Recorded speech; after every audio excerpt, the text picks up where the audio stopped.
Musidɓe min salmini on e inde Yeesu Almasihu. Min tori yo jomirawo won e mon wonda e mon e goto kala. En ngari ɗo fi yottinande on kibar immiɗo e konngol Allah walla e haala Allah.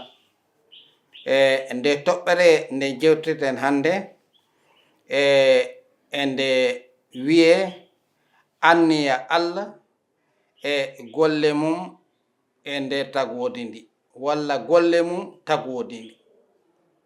Enniya Allah e golle mum tagodi ndi. Na wodi wiyaɓe ɗum Allah, na wodi wiyaɓe ɗum geno e nder fulɓe eɗen gandi mbo jogi inɗe kono ko Allah o ɓuri feññinede walla ɓuri siwde walla ɓuri nanede walla ɓuri andede. Nde noon ko noon nden inne mbiyeten ko Allah tigi. Allah meno, Allah taɗɗo asaman e leydi. Hande deftere idinde nde e deftere tawreta ko nden woni nde kaleten walla ɗo jangeten woni haalande en hono Allahu jomiraɗo o tagiri. Awa ko nde ɗo jiɗɗen yunito fi yottinande kala ɓiɓɓe fulɓe e nanoɓe pular fi ko nde haali e ko jomiraɗo haali e no tagi walla ko inni.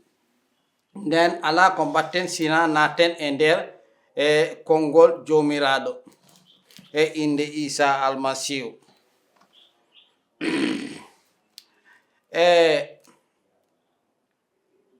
E fuɗɗode deftere fuɗɗode Simoore 1:1 wi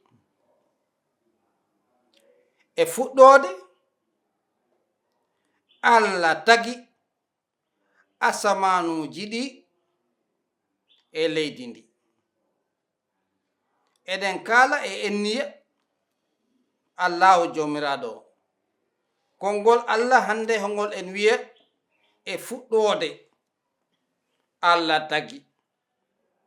Nden so tawi en keɓi nanɗe immorde e konngol jomiraɗo ko haalani en hande, fuɗɗode nde ko fuɗɗode men. Fuɗɗode nde ko fuɗɗode tagodi ndi. Kono nde fuɗɗode wona fuɗɗode Allah, wona ɗo Allah fuɗɗori. Ko Allah enniyi tagde. Kam enniyi tagde, kam miiji tagde.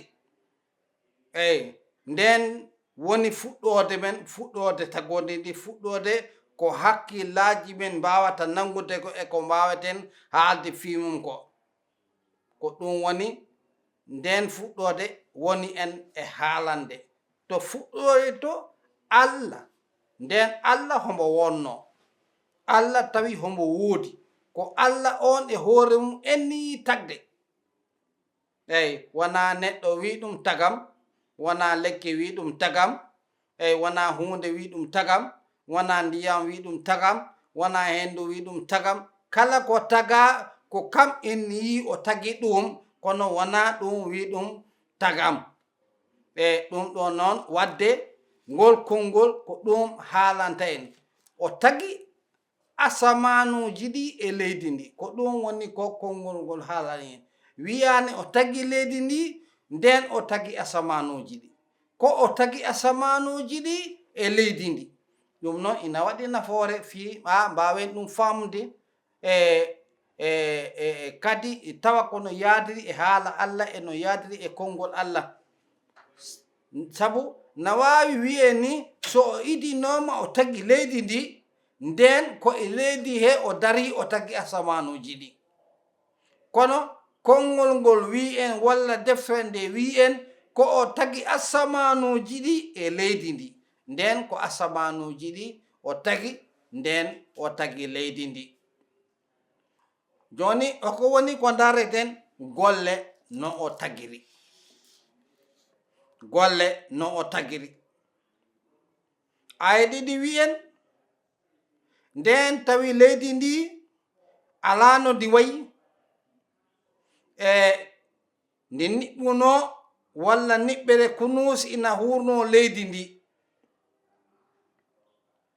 Ruuhu Allah o homo yaado e hakkunde diƴƴe he. Aya tati wi'en nden Allah wi yo annora won. Annora woni Allah yi annora o homo moƴƴi. O serndi annora o e niɓɓere nde. O inniri annora o ñalawma. O inniri niɓɓere nde jemma woni ñalande go'aɓere nde.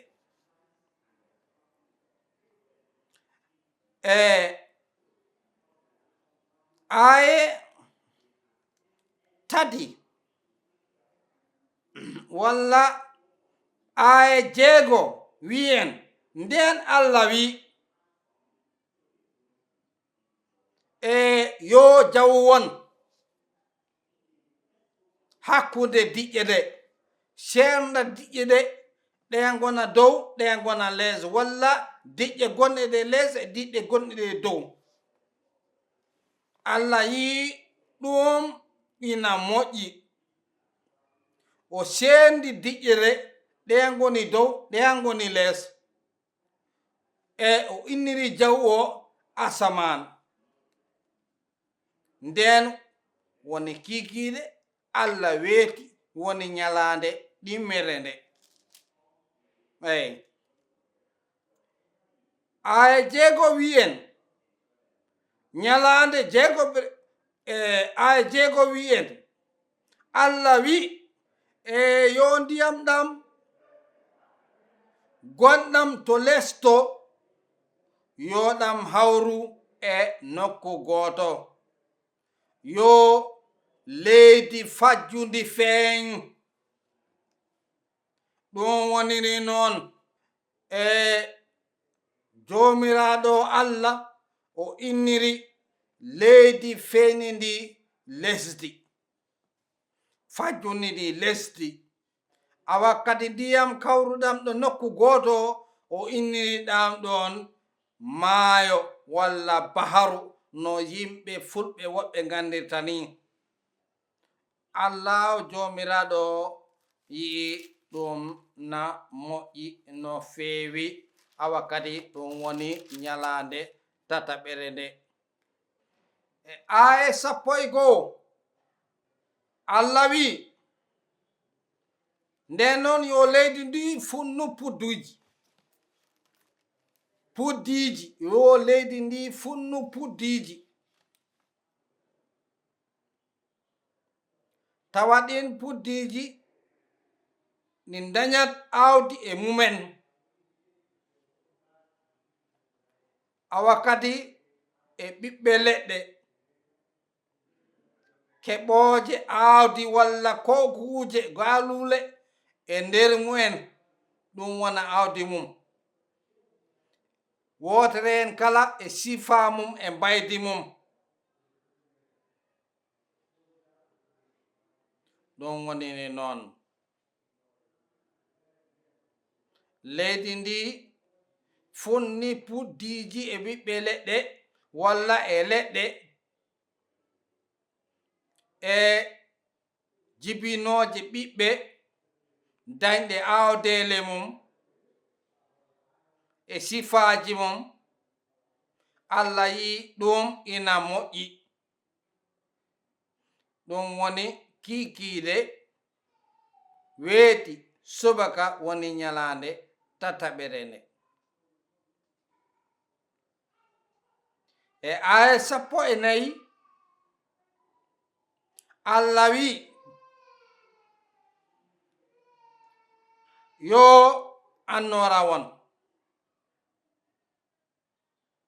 e dow iwrude e jawu o to dow asaman fi sernda jemma e ñalawma. Yo ɗe gon mandeji. Jomiraɗo o wi yo ɗum won mandeji fi ñalade wakkati nde e duuɓi. e jamanuuji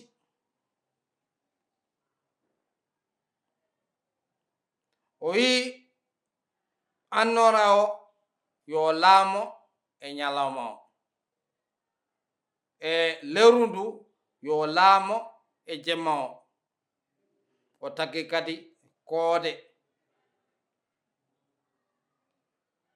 ɗum woniri noon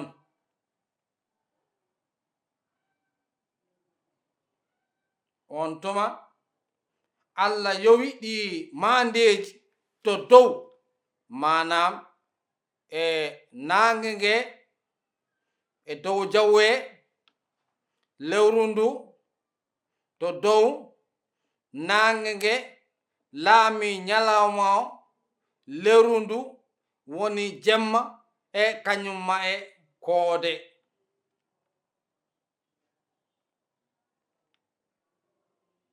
ɗum wonini noon Allah yi ina moƴƴi woni kiikiiɗe waali weeti woni ñalaande nayaɓere nde nden Allah wi e aya nogas yo ndiyam ɗam noon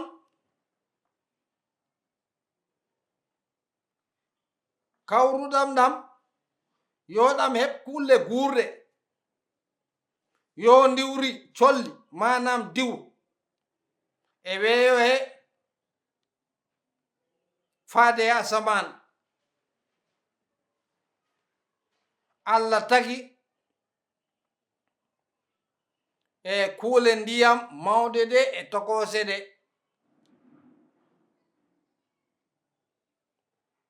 awa e kala hunde ko soƴƴito walla e señƴa e dow leydi awa kadi nde e kala ko gandanɗa hoorema ko kuulergol ngel e nder ndiyam walla hunde wonde e nder ndiyam hunde en fof e sifa mum awa kadi e kala sondu walla ndiwri e sifa mum Allah yi ɗum ina moƴƴi Allah bartinine o wi njeñe keewe kebbine ndiyam ɗam ndiyam maayo ɗam walla baaru o awa kadi yo ndiwri ittu heewa e dow leydi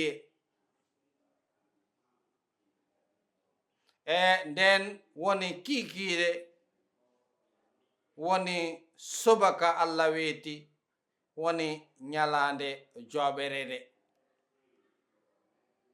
aya nogas e nayi wi nden Allah wi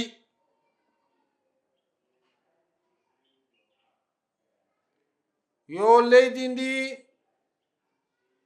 funtin kala kuule guurooje e dow leydi walla o dammiri en nayi en bey e baali e ko nandi tare ɗum muminaali cewɗi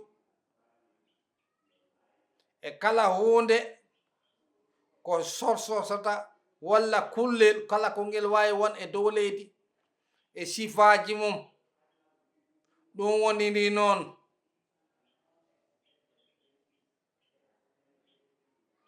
on tuma Allah waɗi muminaali ladde ɗine e sifaji mum e hunde fof ko diwata walla ko soƴƴito e dow leydi e sifaji mum ɗum woniri noon tawi ina moƴƴi no feewi e jiiki Allah Allah yi ina moƴƴi no feewi nden Allah wi e aya nogas e jeetati mbaɗen noon neɗɗo e sifa men e mbaydi men yoɓe keɓ bawɗe ɓe laamo liɗɗi ɗi e nder maje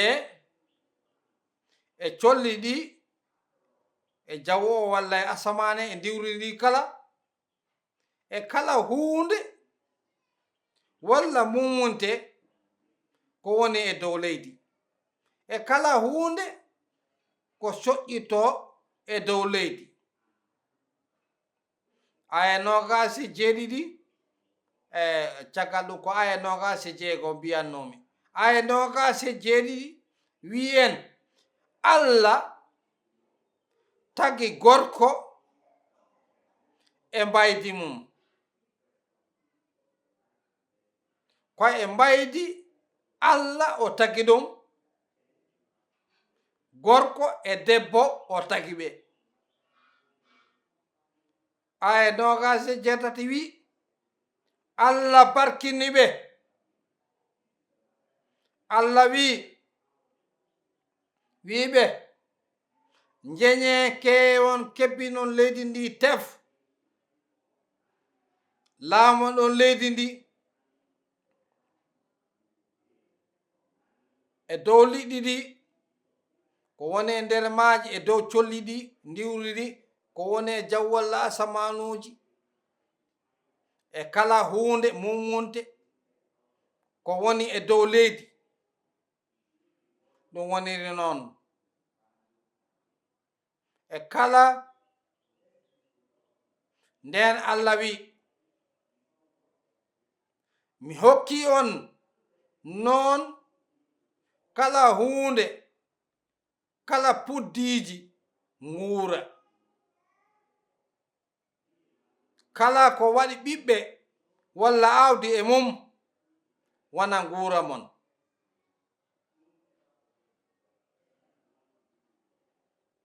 awa kadi e kala hunde walla mummunte mi okki e kala puɗol ko fuɗata e dow leydi fii wana nguurde mum e kala ko foofata.